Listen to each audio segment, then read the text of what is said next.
están? Sean todos bienvenidos y bienvenidas a una nueva jornada de Multiversos. En este último día, lunes del año, ya vamos cerrando este capítulo de nuestras vidas que se llama 2026. Pasó la Navidad y entramos ya de lleno a lo que van a ser nuestras proyecciones para el próximo año, qué es lo que usted quiere en la vida, qué es lo que usted busca avanzar también. Algunos quizás procesos de retrospectiva para ver en qué hay que mejorar también. Bueno, todo eso es parte de estos días de reflexión a nivel personal y a nivel familiar de lo que está ocurriendo ya con este fin de este año 2025 para darle la bienvenida a 2026. Hay harto que poder ahí dialogar en esa materia. ¿Qué va a cenar, por ejemplo? ¿Qué va a hacer el día de enero por lo general?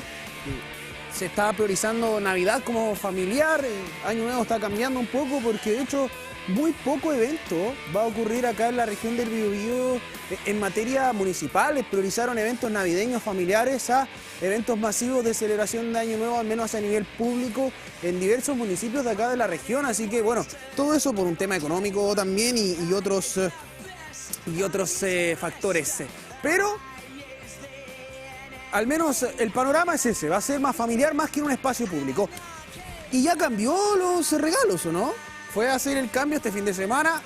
También ahí los centros de, ya sea malls o supermercados, o donde haya realizado el compro, porque recuerden, los supermercados ahora también tienen electrodomésticos, ropa, tienen de todo. Así que bueno, donde haya comprado el regalo, me imagino si es que venía con alguna avería, con alguna falla o no le quedó la talla. Fin de semana también de cambios en lo que ocurrió el pasado fin de semana. También ahí para valga la redundancia.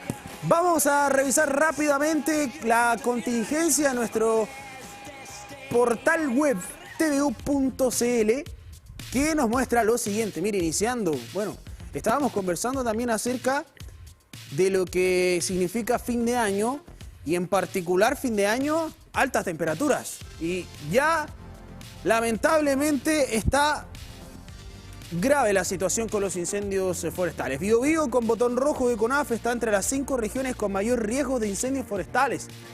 Se han dado varias situaciones de incendios bien complejos en diversos puntos del país.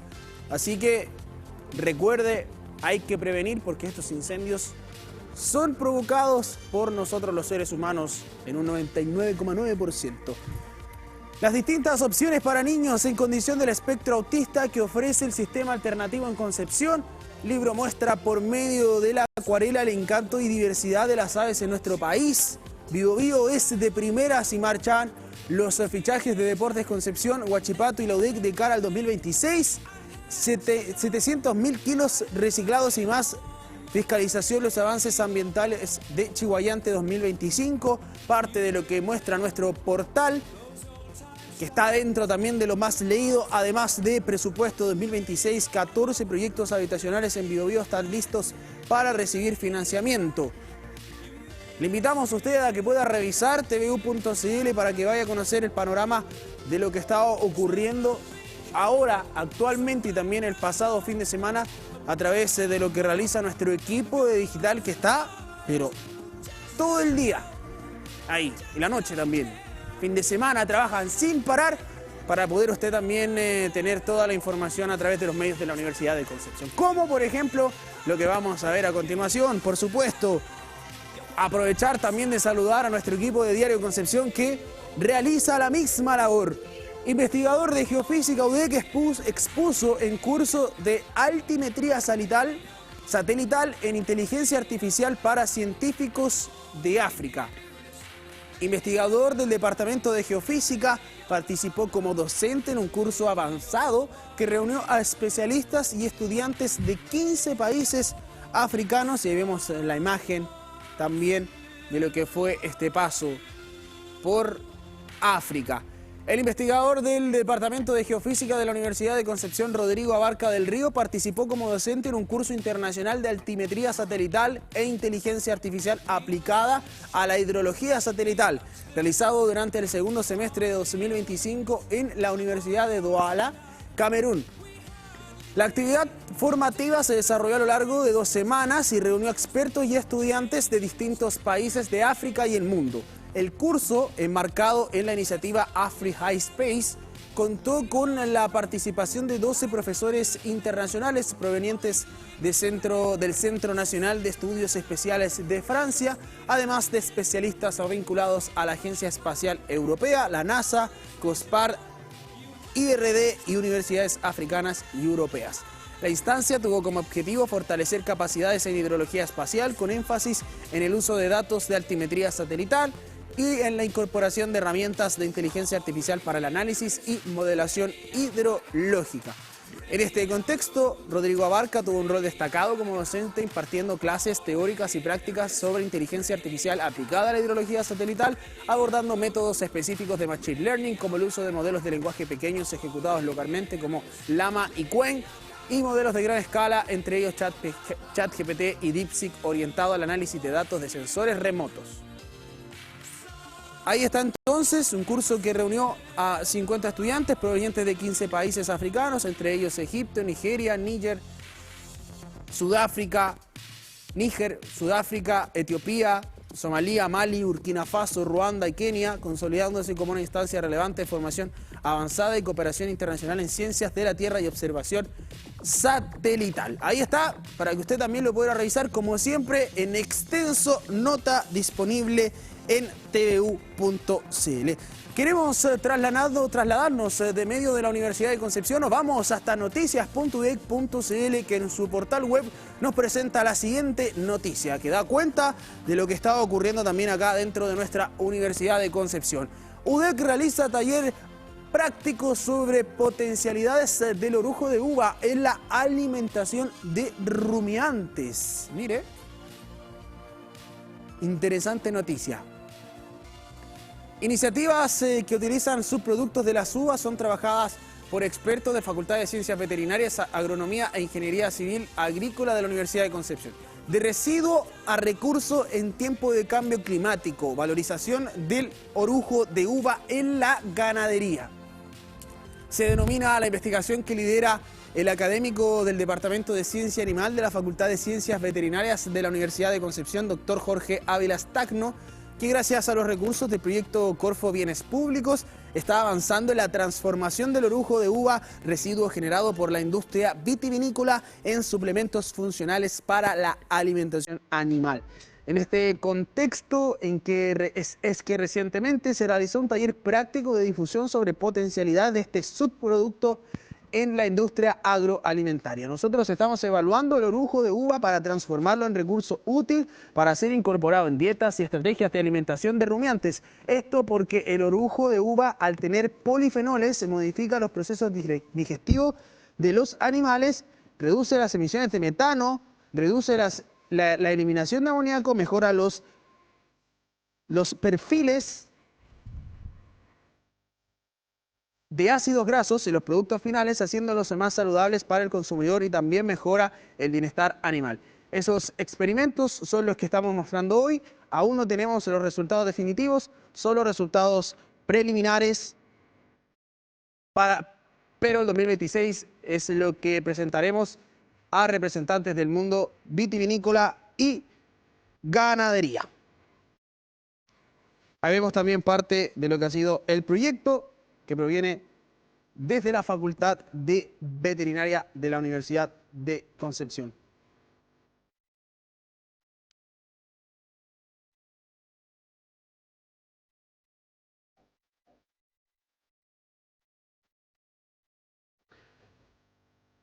Queremos también ir actualizando. Le habíamos mencionado que nuestro equipo de digital está rápidamente y como siempre ahí agilizando lo que está ocurriendo con los procesos noticiosos en nuestros portales web, y nos acaba de llegar la información del tema de la alerta roja producto de las altas temperaturas que se esperaban para estos días, incluso sobre 30 grados en algunos lugares de la región del Biobío.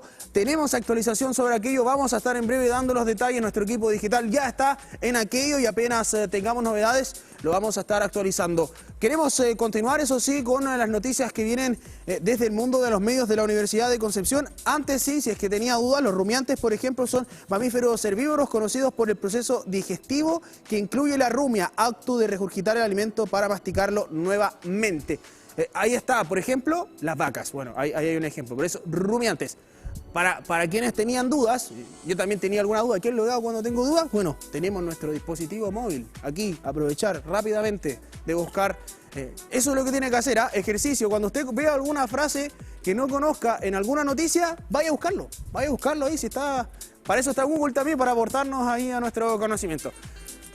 Ahí está entonces el detalle. Queremos ir a revisar la discusión.cl, brechas de aprendizaje y de infraestructura, se enfrentará el nuevo SLEP.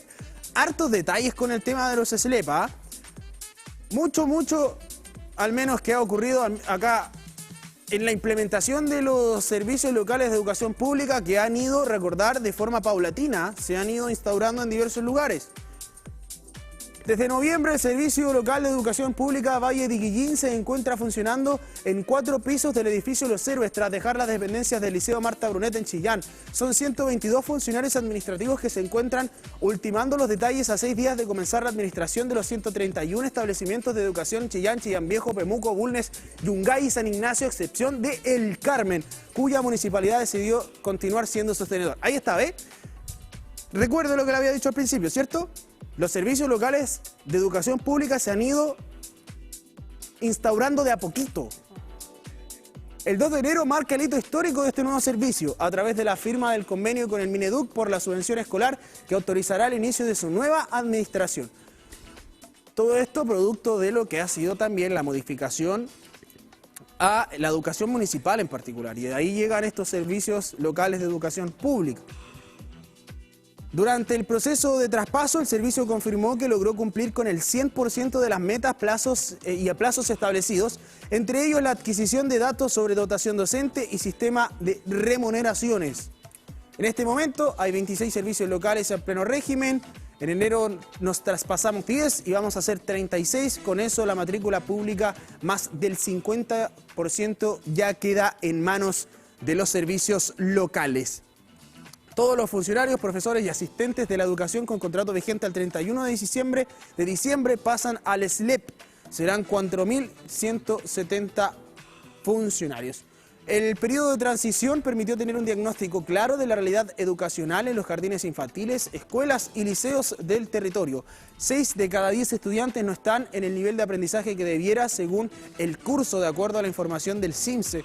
Es una brecha grande, esto siempre es multicausal. Tenemos deficiencia a veces en los procesos de enseñanza de los establecimientos, decisiones que han tomado los establecimientos y los sostenedores. También hay que decir que las condiciones de infraestructura y el apoyo del material didáctico ha sido insuficiente. A esto se le suman otros factores como el bajo nivel de asistencia.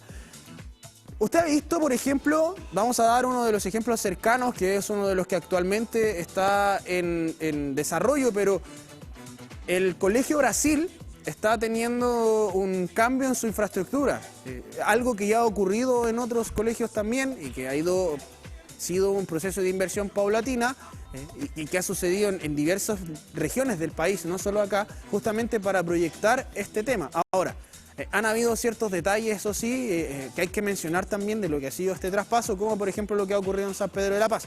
También hay que ir a revisar aquella información. Por eso nosotros le invitamos también a que usted vaya siguiendo este acontecer noticioso a través de ¿dónde? Los medios de la Universidad de Concepción.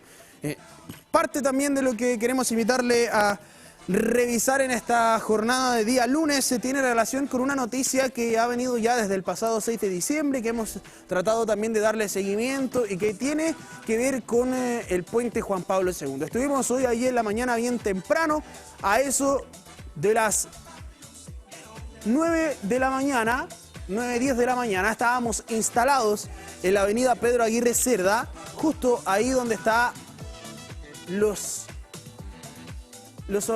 hoyos en la calle, los baches. Y teníamos una vista también hacia la conexión del puente Juan Pablo II con la avenida Pedro Aguirre Cerda en dirección hacia Coronel, justo cuando está la bajada. Contabilizamos más de 10 vehículos en un lapsus de unos 10 a 20 minutos que correspondían exclusivamente a camiones. Recordar que el tránsito vehicular está prohibido para camiones, cualquier tipo de camión, en especial esos que ven ahí. En especial esos que ven ahí. los camiones pesados, pero en realidad son todo tipo de camiones, cualquier tipo, ya sea, independiente de su peso.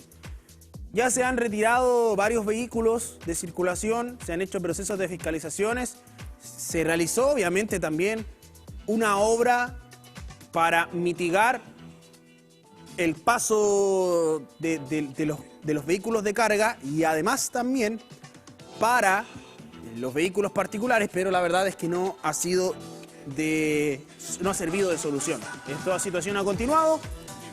Fuimos hasta este lugar y las imágenes que usted ve se reiteraron y esta es una situación compleja. Compleja la verdad porque además se abre otra arista, que es lo que pasa con la avenida Pedro Aguirre Cerda, que está muy deteriorada. Bueno, esto lo vamos a estar también desarrollando a las 20 horas en nuestra edición central con un informe completo para que usted también lo pueda revisar.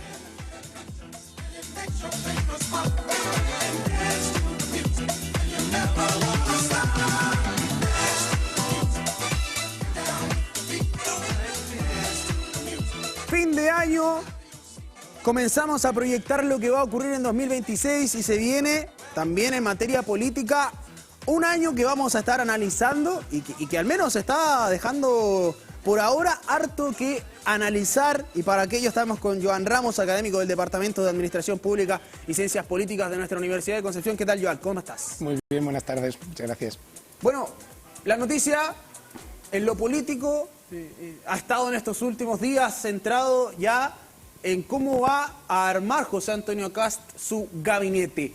Se ha dicho en diferentes portales que no va a ser quizás un gabinete centrado en los partidos, con cupos en partidos como lo vimos en el caso del presidente Gabriel Boric, donde hubo ese tema incluso con el Partido Ecologista Verde y justamente, no el Partido Ecologista Verde, me equivoco, el partido del ministro de Agricultura, el Ecologista Verde de Félix González, otra cosa, pero son similares, tienen ese matiz.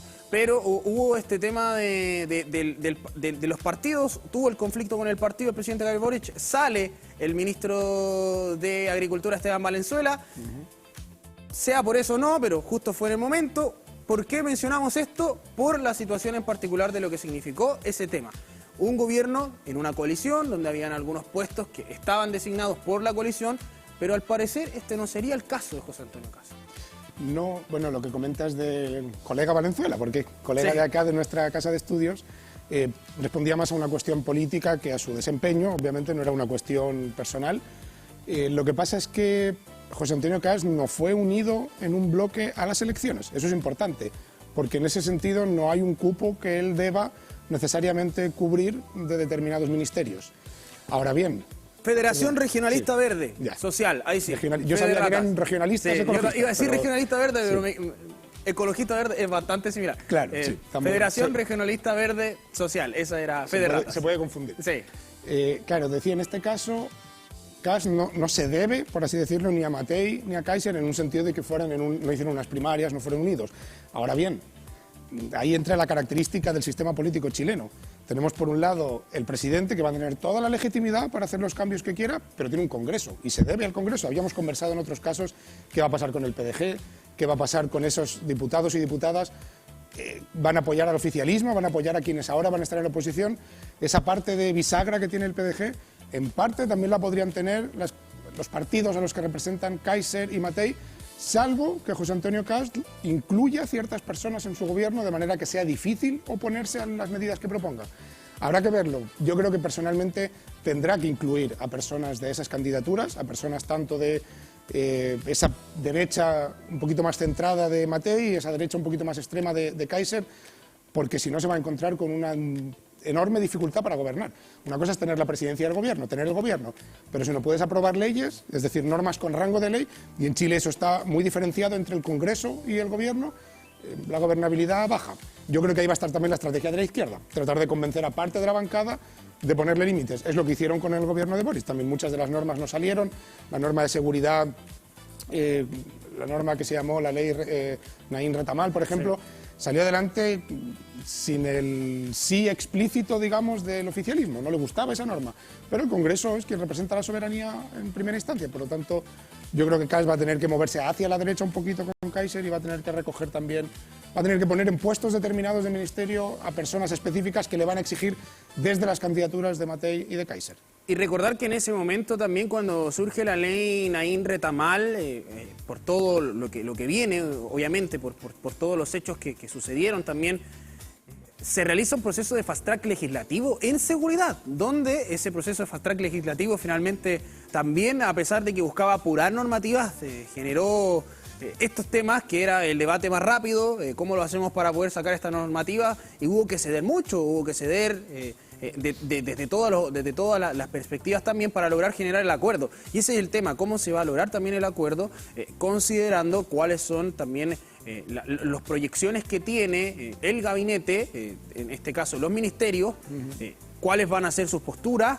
considerando también que ya se está viendo un panorama, ya se está viajando a Argentina a hablar con algunos personajes, se está también hablando aquí en Chile de quiénes podrían ser. Hay una persona que tiene un cargo importante en el grupo Luxich, ha sido mencionado en diversos portales, entonces ya se está notando cómo va a conformar al menos sus círculos cercanos José Antonio Kast. Sí, bueno, solo por cerrar, el tema de la ley Naín Retamal es un pésimo ejemplo de legislación. Lo digo porque una legislación a la rápida, lo que llamamos legislación en caliente, para responder a la muerte, al asesinato de 2 carabineros, pero que no está teniendo ningún impacto. Es decir, es una ley que ni protege a carabineros, de hecho justifica una legítima defensa privilegiada, lo que roza, digamos, la inconstitucionalidad y ciertos tratados que tiene Chile. Lo digo porque es el ejemplo de cómo no hay que legislar, venga de donde venga. Esta es una ley que terminó aceptando la izquierda, que fue impulsada de la derecha, pero que es más de cara a la galería que otra cosa. ¿Por qué lo menciono? Porque habrá que ver qué hace José Antonio Kast. José Antonio Kast tiene un perfil bien específico, pero a la vez extraño. En ese sentido, se parece un poco a Milei, pero no del todo. Kaiser quizá era más Milei todavía, pero Milei sí tiene un acercamiento a las élites económicas muy claro. Kast también, aunque no lo planteara en campaña. Kast representa claramente la defensa de las élites económicas, no de la gente, digamos, de la clase media. Ahora bien, en su extremismo en determinadas posturas, por ejemplo con la migración, choca contra las élites religiosas, en este caso, lo hablamos en su momento, hasta los obispos en Santiago decían, bueno, esto no es muy cristiano y muy humanitario el trato a los migrantes, pero también la cuestión de, por ejemplo, expulsar a muchos migrantes que están trabajando el campo chileno, están en trabajos que la gente chilena no quiere desempeñar. Eso le enfrenta con las élites chilenas, que en este caso gestionan el campo. No hablo de pequeños agricultores, sino de grandes latifundios, fundos, patrones de fondo que tienen grandes porciones de campo y que necesitan mano de obra barata y generalmente migrante. Entonces, a mí ahí es donde me genera duda. ¿Hacia dónde se va a mover Kast? ¿Hacia una motosierra simbólica de Milei con recortes, pero manteniendo la defensa de las élites económicas? ¿O va a primar su postura anti-inmigración por encima de esas élites? Yo ahí no lo tengo claro. Mi opinión sería que se va a mover más hacia un piñerismo, digamos. Se va a mover más en el ámbito de la élite económica, con cierta contención de los problemas sociales, con bonos, con rebajas, etc. Pero no está claro. Las amistades de Kast a nivel internacional van hacia la ultraderecha, no hacia la derecha elitista. Entonces, está por ver. Los nombres, como dices tú, nos marcarán muy bien un panorama. Bueno, considerando también que la coalición, que ha sido el Partido Social Cristiano, el Partido Libertario y también el Partido Republicano, todavía no llevan una mayoría, ellos por sí solos, importante dentro del Congreso. Si bien tienen obviamente su quórum, pero Chile Vamos tiene una gran cantidad de parlamentarios y parlamentarias, entonces para poder también ahí dialogar en cuanto a aquello, y un gabinete completamente de gente de Partido Libertario, o Partido Social Cristiano o Partido Republicano, también se ve bien complejo. O sea, va a tener que alguno u otro llegar a ese acuerdo dentro de la coalición de los mismos partidos de derecha, y también es quienes ocupen ese cargo van a tener que dialogar justamente con el presidente electo cuando asuma como presidente José Antonio Kast, defendiendo los ideales del partido también. O sea, esto hay que verlo un poquito más de afuera. O sea, van a ser parte del gobierno, sí, pero también va a estar el partido detrás que le dice, oye, tenemos que impulsar esto va así, esto va a ser asá, esto es lo que va. Y ahí, bueno, si vendrá cambio de gabinete, pero se va a dar en el caso de que decidan también optar por Chile Vamos, que sería lo más lógico. Claro, es que me acuerdo que en una ocasión mencionábamos que la primera vuelta parecía una primaria de la derecha, porque no habían hecho primarias antes de las elecciones. Pero después de todo el proceso electoral lo que se van a encontrar es una situación bastante similar a la de la izquierda. Estos 4 años de gobierno Boric ha sufrido esas tensiones internas de la defensa de la posición del partido, que tú mencionas muy bien, la defensa del bloque de izquierdas y además formar parte del gobierno. Y eso se va a dar en la derecha. Vamos a tener ministros o ministras que van a formar parte del gobierno, pero que van a tener que negociar con bancada oficialista, negociar con la oposición, negociar dentro del gobierno y además defender los intereses del partido. Eso se produce no porque haya una mala gestión, sino porque la estructura política chilena es así. Aúna la figura del presidente, el gabinete, digamos, el gobierno del presidente con sus ministros y sus ministras y además toda la bancada, digamos, de oficialismo y de oposición dentro del Congreso. Pero esa bancada está formada por partidos políticos y los partidos tienden a defender su propia visión del país, aunque se coaliguen con otros partidos. Y eso no es nada sencillo. Lo bueno, y lo dijimos, para mí lo bueno, un ámbito muy positivo en Chile, es que muchas veces los diputados y diputadas no están sometidos a una disciplina de partido tan férrea como en otros lugares. Pongo, por ejemplo, España. En España, si un diputado o diputada no vota lo que vota el partido, es expulsado. No se le puede retirar el acta de diputado o diputada porque eso lo elige la población, por lo tanto, por un criterio democrático no se le retira, pero se le expulsa de partido y por lo tanto se le condena al ostracismo político. Esa persona no va a formar parte, salvo que se vaya a otro partido, de esa Cámara nunca más. Chile no tiene esa dinámica. Chile tiene una dinámica mucho más flexible, en el sentido de que los diputados y diputadas pueden decir, ¿sabe qué? Yo soy del Partido Comunista o del Partido Socialista, pero contra esto en concreto, ante esta propuesta de ley voy a votar en contra. Y eso exige que a veces se requieran las voluntades de cada persona. Con eso se va a encontrar también el gobierno de Kast y va a haber que ver cómo lo soluciona, porque hay medidas que claramente lo que representaban Kaiser, Kast y Matei, y lo digo porque son los 3 más que consiguieron mayoría de votos en la derecha, van a estar de acuerdo, pero hay otras cosas en las que no, en que se diferencian. ¿Qué va a hacer ahí Kast? ¿Cómo va a negociar? ¿Lo va a hacer él en persona? ¿Va a tener a alguien que se encargue de negociar? ¿Cómo va a recibir eso? ¿Va a intentar imponer sus ideas? ¿O va a aceptar que tiene que moderarse en algunas cosas y extremarse en otras? No lo sabemos y no lo vamos a saber por lo menos hasta mitades de enero que anuncie su gabinete. Ya dijo que lo haría más o menos a mitades de enero. Y ahí, bueno, aprovechando el acontecer noticioso que es bastante movido también para ir ya cerrando un capítulo más interno nacional e irnos también a estas imágenes de lo que ha estado ocurriendo a nivel internacional, incluso con algunos guiños a Netanyahu, vinculándose también, bueno, con lo que ha sido la ultraderecha, o sea, Donald Trump, Milei, todos tienen esa cercanía con Israel. Pero vamos a ir a aquello, pero antes me acordé de ti el fin de semana, porque ocurrió un hecho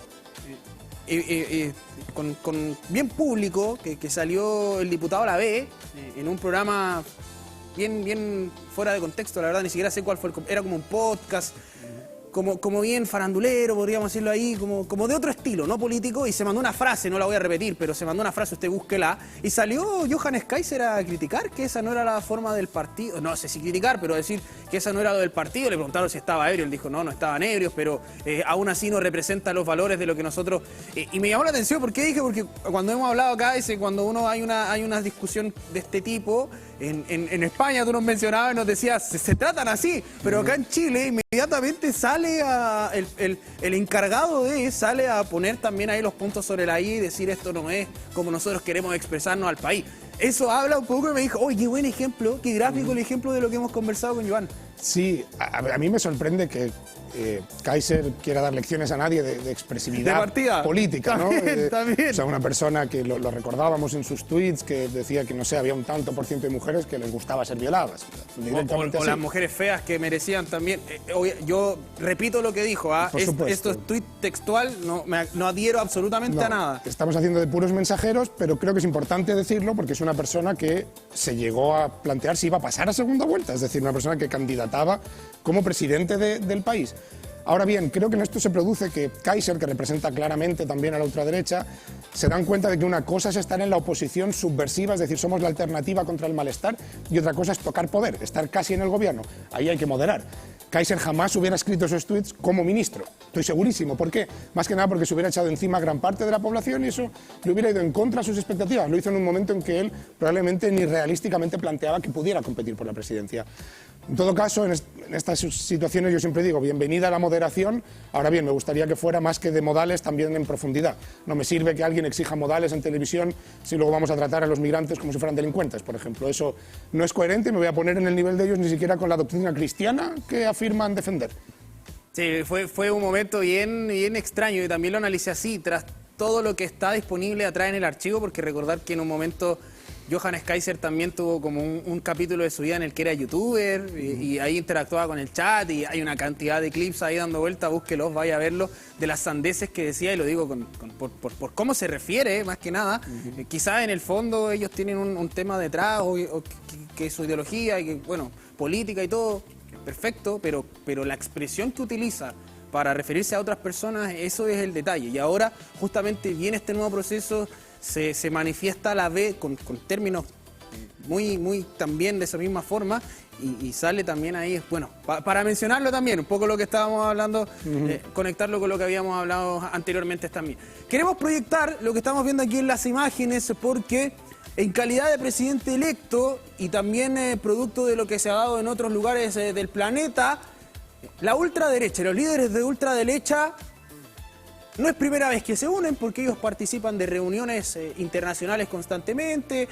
Incluso recuerdo que cuando estaba en proceso de candidatura, José Antonio Cast viajó a ver a Giorgia Meloni en Italia para dialogar acerca del futuro, en sus palabras. Pero ahora ya en calidad de presidente electo, Ecuador, Argentina, guiños a Israel, Netanyahu también ahí entre medio, Estados Unidos, Trump, que también tuvo sus palabras, comienza a armarse un poco el tema internacional. Sí, a mí esta es la parte que me parece más preocupante, porque lo que tenemos es una clara unión ideológica de la ultraderecha en el mundo y no, aquí la crítica no debería ser porque piensan diferente. Yo creo que nunca hay que juzgar ni criticar a nadie por pensar diferente, pero debemos entender que está habiendo un retroceso, una regresión reaccionaria contra algo que estaba asumido. No se trata de, oigas que hay una parte que está a favor del aborto y otra que no. Ya, bueno, eso es un derecho en disputa en el caso de Chile. Es un derecho que todavía no está conquistado. Está conquistado en otros países como, no sé, en España, en Francia, pero ahora mismo en Chile no, porque hay una disputa social. Está bien, hasta ahí lo podemos entender dentro del ámbito político, pero estamos hablando de personajes políticos internacionales con posturas que quiebran los derechos humanos, que era algo que teníamos más o menos conquistado desde 1948. Es decir, oiga, todas las personas del mundo, después de las 2 guerras mundiales, tienen un mínimo de derechos. No porque los tengan de verdad, no es que nadie nazca con derechos porque los derechos crezcan como un hongo, sino porque decidimos como sociedad global concederle un mínimo de derechos a todas las personas. Cuando personas como Kast, como Kaiser, como Trump, como Milei, como Meloni, tratan de meter a migrantes en un lugar específico, en barcos, esto se ha dicho en los debates en Chile, ni siquiera de Kast, esto venía, si no me equivoco, de Parisi, planteaba meterlos en barcos, a personas delincuentes, a personas migrantes, cuando se plantea poner minas antipersonas en la frontera, militarizarla, mano dura, Meloni quería meter inmigrantes en Albania, lo frenaron, digamos, los propios tribunales de Italia. Eso resuena mucho, y lo hemos hablado también aquí, a lo que hace un poquito menos de 100 años, estaba ocurriendo en Alemania. Y hay que decirlo con esas palabras. Meter judíos en un gueto, o meter migrantes en un barco, o meter minas antipersonas en la frontera para que no entren migrantes, viola los derechos humanos. No es aceptable y por eso la judicatura, en parte, el sistema judicial que tiende a ser conservador, está encontrando un límite que ni siquiera ideológicamente puede vulnerar. Es decir, oiga, usted está incumpliendo todos los tratados internacionales que tenemos en materia de derechos humanos. Y eso me preocupa, porque se está haciendo de manera impune. El apoyo a un país que ahora mismo está cometiendo un genocidio, en tiempo real, el mayor genocidio del siglo XXI, un apoyo explícito, sin ningún tipo de dudas. Kast dijo literalmente, quiero fortalecer los vínculos con Israel, no recibe ningún rechazo social. Y eso es lo que es preocupante. Estamos hablando de un clima político más parecido al de los años 20 en la Alemania pre-nazi que de un sistema de derechos humanos del que Chile debería enorgullecerse porque salimos de una dictadura, sé que hace tiempo, pero relativamente poco comparativamente con hace 100 años. Y esto está ocurriendo en España, en toda Europa, en parte de Asia, en Latinoamérica, en Norteamérica. Es tremendamente preocupante. A mí es la parte que más me preocupa, más que Kast como político en sí en Chile, la alianza internacional de la ultraderecha. Y sin ir más lejos, también lo que está ocurriendo actualmente con las ICE en Estados Unidos, que son camionetas, para que ustedes no lo sepan, es como la herramienta que está utilizando Donald Trump de control antimigratorio para personas que están indocumentada, que no tiene, que tiene un proceso de irregularidad, ese es el término para este caso, y camionetas blindadas, o sea, camionetas polarizadas, sin patente, con oficiales supuestamente, que están enmascarados, que se bajan con armas a detener a cualquier persona. Golpean, detienen, agreden, sin pedir documentación. Simplemente, y en ocasiones, muchas ocasiones, por el color de piel o por algún rasgo. Incluso nativos americanos. Incluso nativos americanos, y ese es el tema. Es ellos a su discriminación, a sus ojos, sin ningún papel, nada. Y eso está causando una ola también de tensión en Estados Unidos. Hace poco hubo manifestaciones en contra, bueno, están constantemente manifestándose en contra de las ICE, pero vaya a revisarlo también. O sea, son medidas que se están tomando en un país que tiene vínculos con la ideología de lo que se plantea también por parte de José Antonio Kast. Milei y otros también, o sea, hay que hacer el nexo.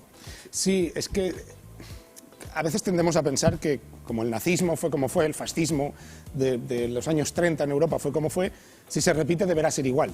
No necesariamente, el enemigo ahora mismo no es el judío, es el inmigrante, es el árabe más que el judío, o puede ser también el latino en el caso de Estados Unidos.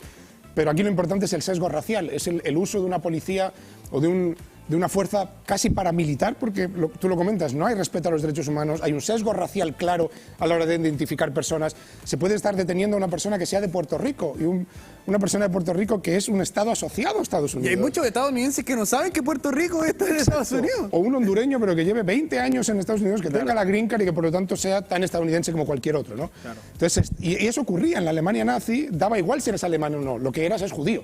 Entonces, por lo tanto, el rasgo físico o el saber que pertenecías a una familia judía, eso era lo que determinaba tu detención y tu internamiento en un gueto.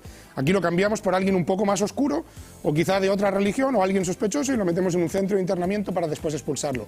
A un país donde no queda garantizada su seguridad, porque puede ser, no sé, una persona trans, una persona homosexual, un perseguido político, lo cual es ilegal. Un país, si tiene los convenios internacionales firmados, no puede expulsar a otra persona a un país, a un tercer país donde esté en peligro su vida. Lo que nos encontramos es absolutamente peligroso. Y por eso lo que me preocupa no es tanto que Kast entre en esta dinámica, que lo sabemos y lo sabíamos de antes, sino que a la población no le importa. Recordemos un momento, aunque ya pasó, que en algunos debates Kast simplemente decía: no se preocupen los autónomos, todo va a estar bien.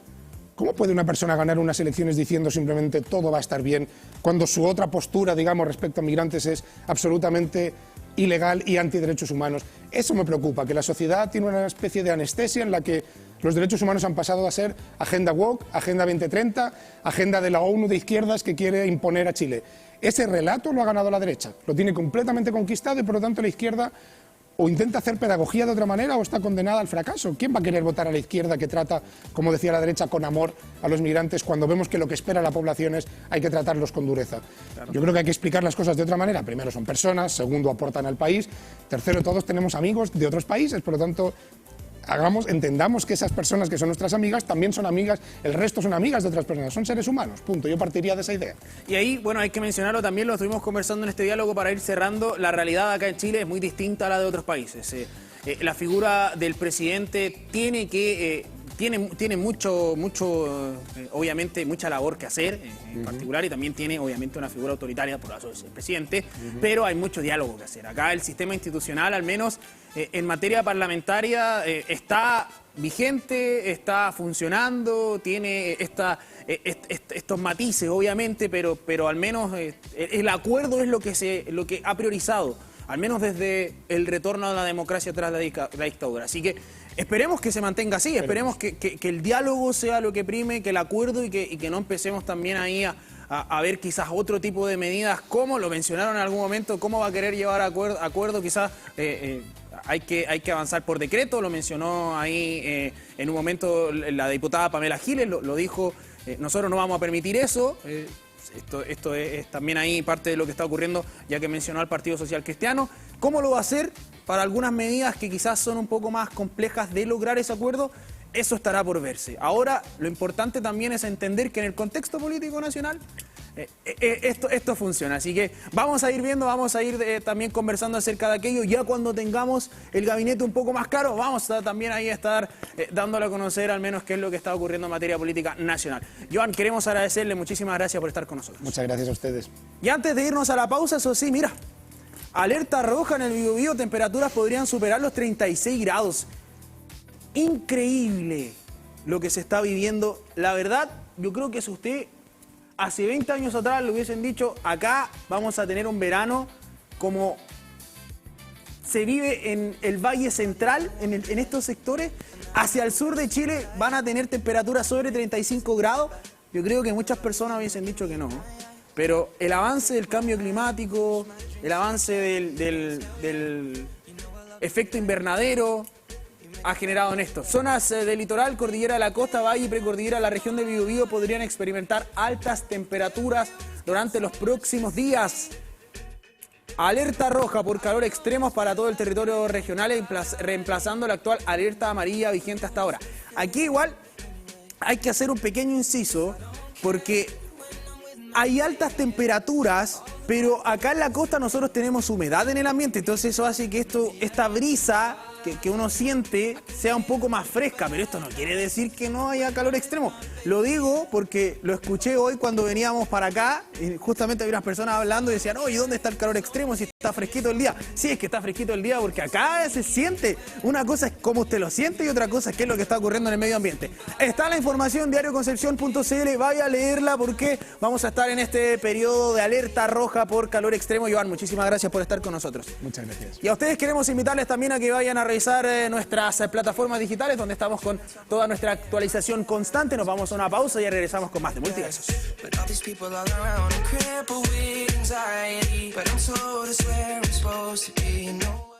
Impresionado, Kino Año Nuevo trae 5.605. Este miércoles Kino trae un gran bono de 100 millones, increíbles premios y 5.650 millones.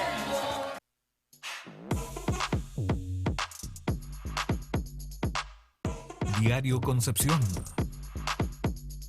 Infórmate en www.diarioconcepcion.cl. Radio UDEC, innovando junto a los clásicos. Sintoniza el dial 95.1 FM y descubre todo nuestro contenido en radioudec.cl. La discusión de Chillán, el diario más leído de la región del Ñuble. Revisa diariamente nuestro papel digital en ladiscusión.cl. Radio La Discusión de Chillán, 94.7 en el dial FM de Ñuble.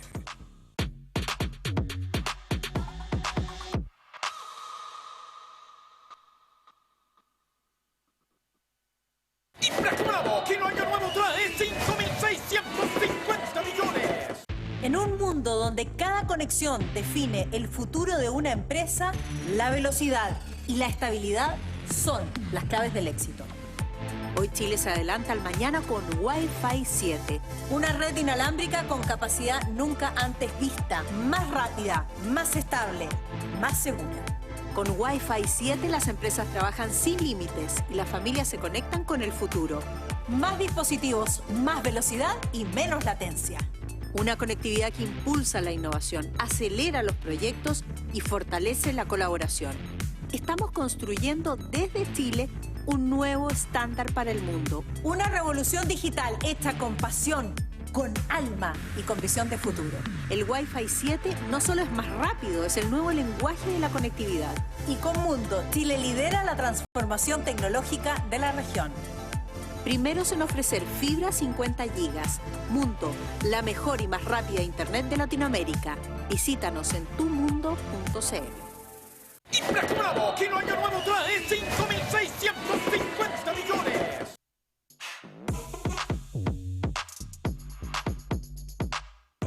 Diario Concepción.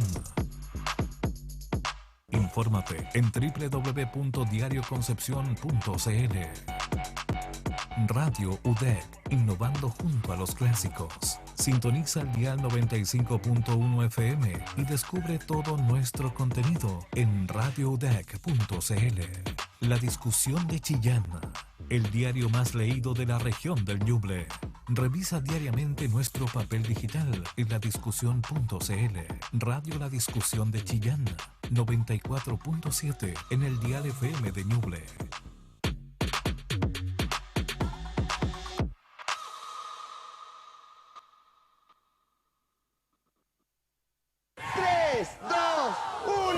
Este miércoles Kino trae un gran bono de 100 millones, increíbles premios y 5.650 millones. Cuando miramos el mar, ¿qué vemos? Desde la Universidad de Concepción vemos ciencia, arte, biodiversidad y trabajo. Vemos nuestro futuro. Nos preguntamos por la vida en sus profundidades y buscamos descifrar sus misterios para crear conocimiento y progreso. La UDEC y su comunidad científica te invitan a mirar el mar, valorarlo y cuidarlo, porque su presente sustenta nuestro mañana. Impresionado, Kino Año Nuevo trae 5.650 millones.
Muy bien, muchas gracias. Gracias por la invitación. Estamos muy emocionados de estar acá, la verdad.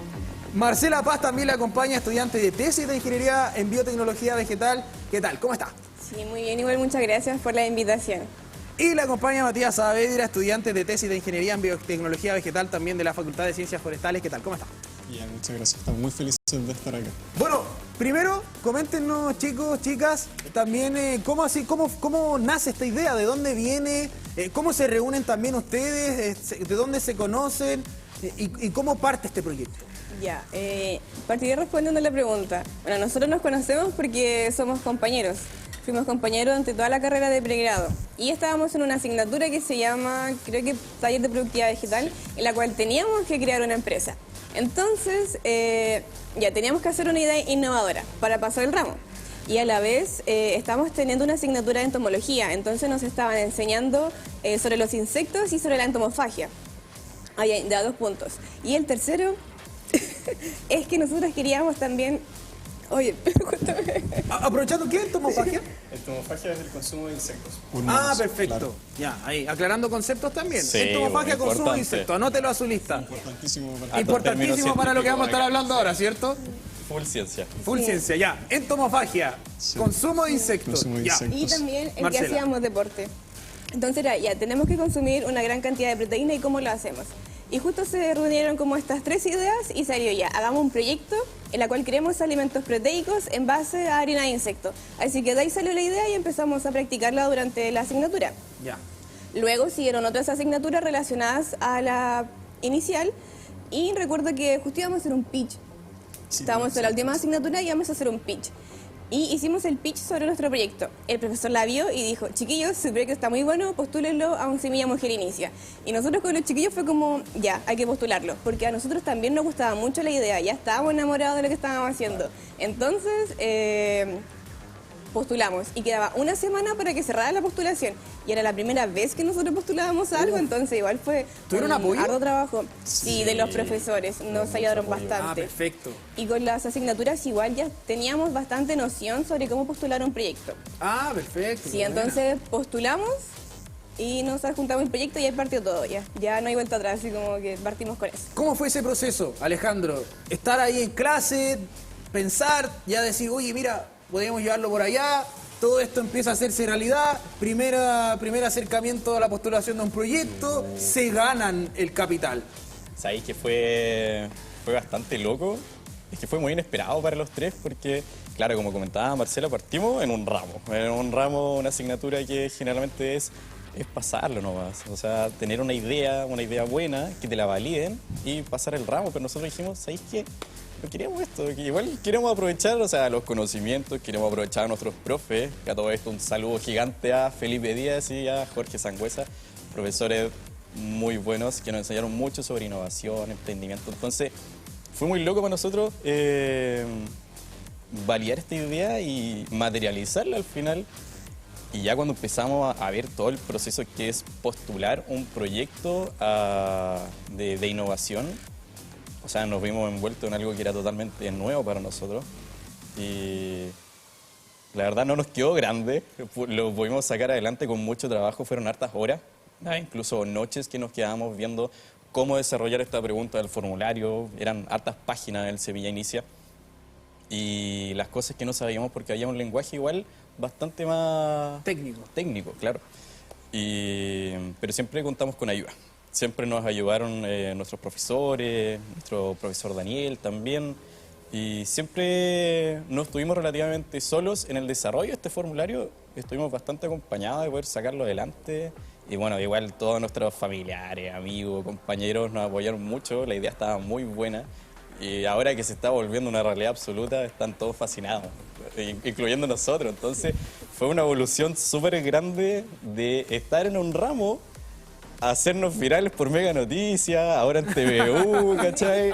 Y es como, ¿qué pasó? O sea, ¿en qué momento? La idea fue muy buena. Entonces, eso es lo que pasa cuando las ideas son buenas. Claro. Tarde o temprano estos procesos no ocurren. Mati, para ti, en lo personal, ¿cómo ha sido? Porque hay harta expectativa también. Se genera, obviamente, este proceso. Ustedes tienen que ir también ahí teniendo detalles, considerando que para que un alimento salga al mercado hay que cumplir con una normativa. Tuvieron el proceso de desarrollo también de este producto, encontrar los sabores, porque eso es otro detalle, o sea, que sea distinto, que guste, que no sea ni tan dulce, y que también cumpla con lo que se busca, que es ser un alimento deportivo, con todo lo que con ellos, los informes nutricionales, o sea, es un mundo muy gigante. ¿Cómo ha sido para ti? Sí, bueno, fue un desafío súper grande igual. Nosotros partimos, como dicen los chiquillos, el 2024 con esto. Y fue tomando como forma de a poco. Y ya hasta que llegamos al 2025, principios de año, que esto tomó un impulso gigante con la ayuda de los profesores y todo. Y claro, nosotros, como bien dices, ver el tema de los sabores, de que la gente tiene muchos gustos muy distintos, igual fue como yo creo que el desafío más grande de todo, porque nosotros queríamos hacer una barra de proteína, un alimento genial, pero también lo más importante es que sea rico, porque al final no sirve de nada hacer una barra que nadie se va a comer. Entonces, ver los ingredientes, que sean de alta calidad, que todo esté bien, que sea inocuo, yo diría que fue como lo más importante para nosotros y en lo que más pusimos esfuerzo.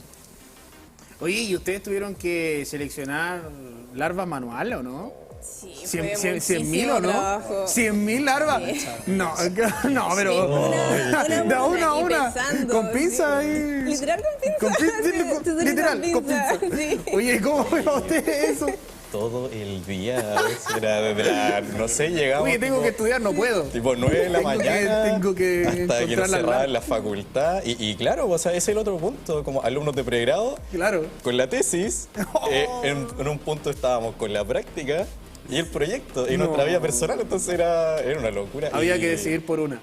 Sí, pero ¿sabes? Siempre apostamos al proyecto. Y claro, teníamos que seleccionar porque las larvas van creciendo y nosotros igual necesitamos un tamaño relativamente grande para poder seleccionarlas. Nosotros trabajamos con bandejas en donde criamos los insectos, las larvas, Y las alimentamos, esperamos que crezcan y ahí las vamos seleccionando una por una porque todavía no está tan automatizado esto. Claro. Entonces con los chiquillos los tres trabajamos una por una. Esto también tiene relación ahí para consultarlo y aprovechar que estamos dialogando esto, de que este proceso de comer insectos, entomofagia, ¿cierto? Sí, entomofagia. ¡Vamos! Entomofagia. Eso, ya. Entomofagia, consumo de insectos, para que lo vayamos añadiendo a nuestro vocabulario, a nuestro diccionario. No está muy normado en Chile. Hay pocos espacios más orientados hacia el consumo animal, pero no para el consumo humano. O sea, no es como, también para explicarlo, no es como que ustedes van a ir y van a decir, ya, vamos a ir a investigar lo que está ocurriendo con la empresa en tal parte que está trabajando en esto para ver cómo seleccionan sus larvas. O sea, ustedes están innovando, pero a la vez están experimentando, Marcela. ¿Cómo ha sido para ti también vivir la experimentación, la innovación? Considerando que acá en Chile no es un punto, ni siquiera es una industria. Sí, ha sido todo muy loco. Y como tú comentas, como nadie más hace esto, somos pioneros en todo. Entonces tenemos que ya ocupar un espacio en donde dejar las larvas, el cómo criarlos, el buscar cosas que nos ayuden a automatizar la crianza de los insectos, porque como comentaba el Ale, es súper tedioso estar seleccionando una larva así como una por una con pinzas. Así que estamos automatizando eso, estamos trabajando mucho. Igual implementamos la ciencia, porque nosotros somos científicos, somos biotecnólogos, entonces intentamos implementar la ciencia lo mayor posible para así automatizar el proceso y que sea todo mucho más fácil, porque como al comentaste, no tenemos como una referencia de cómo se hace en otro lugar, sino que acá estamos ensayo, prueba y error todo el rato. Mati, también ya en lo que nos va quedando, aprovechar de considerar lo que hemos mencionado también, pero a eso sumémosle lo que fue el proceso detrás de la ciencia, porque hay que cumplir con un rigor científico. ¿Cuáles fueron ustedes, por ejemplo, los factores que los determinaron a usar este tipo de insecto? ¿Qué tipo de insecto es también? ¿Cómo llegaron finalmente a la harina de insectos? Pues porque eso es lo que hay que mencionarlo también aquello, que no es que usted va a mascar y se va a encontrar con el insecto ahí al medio. No es como el trago que existe ahí, el mezcal, no sé si lo han visto, que está ahí, claro que está ahí el insecto dando vueltas. No es así, es distinto. Bueno, nosotros partimos primero investigando mucho, harta literatura científica, viendo qué se había hecho en otros países. También en Chile habían trabajos, pero eran como orientados a tesis, solamente estudios como de mercado. Entonces nunca se había hecho como el intento real de que una barra de proteína basada en insectos o cualquier alimento basado en insectos llegara al mercado chileno. Entonces vimos que en Europa, en la Unión Europea, había una normativa que fijaba como alimentos innovadores y entre estos estaban los insectos. Y ahí vimos los insectos que tenían porque hay una lista y vimos que el Tenebrum molitor, que es el insecto que nosotros usamos, que es una larva, fue el primero aprobado por la Unión Europea para consumo humano, en 2021. Entonces, eso ya fue hace 4 años y cuando nosotros empezamos ya había harto respaldo científico, mucha literatura. Por lo tanto, nos pareció lo más lógico empezar por ahí, con algo que ya tuviese un respaldo científico y estuviese normado. Oye, qué buena esa, revisión bibliográfica. Se nota que ve que hay harto trabajo aquí detrás que se remonta hace harto tiempo. Y ya, bueno, para ir cerrando nos queda solo un minutito. Aparte de agradecerles rápidamente en una palabra a cada uno, ¿qué es lo que se viene para el futuro? ¿Qué es lo que quieren para el futuro? Una palabra. Un cambio gigante. Cambio. Recuerdo la Entorrevolución. ¡Entorrevolución! Espectacular. Alimentando el futuro. Nutrición sostenible. Nutrición sostenible. Bueno, concepto, lo dejamos en concepto, si una palabra era muy difícil. Concepto me parece un gran cierre para este espacio. Bueno, nos quedaron hartas cosas por hablar, la verdad es que está para largo este tema, así que vamos a conversar más adelante para que podamos tener las muestras también, ¿les parece o no? Sí. Para que podamos ver y probarla. A mí me interesa mucho probarla. A mí me gusta la prueba de proteína. Y que la pruebe todo Chile. Eso, todo Chile. Así que, bueno, agradecerle a ustedes por estar con nosotros. Felicitaciones por esta tremenda trabajo. Muchas gracias por la iniciativa, por toda esta entrevista. Muchas gracias. Y desearles lo mejor también, por supuesto, de aquí hasta mercados internacionales. Que así el sea. Cielo no es el límite. El cielo no es el límite. Más allá, el universo, el infinito les espera. Muchísimas gracias por estar con nosotros. Muchas gracias. Y a ustedes también invitarles, recordar, vaya siguiendo nuestras redes sociales. TV Noticias Central, una nueva edición hoy 20 horas. Alerta roja por calor extremo. Cuídese, utilice bloqueador también y prevención siempre por el tema de los incendios forestales. Que estén muy bien, nos vemos mañana. Chau, chau.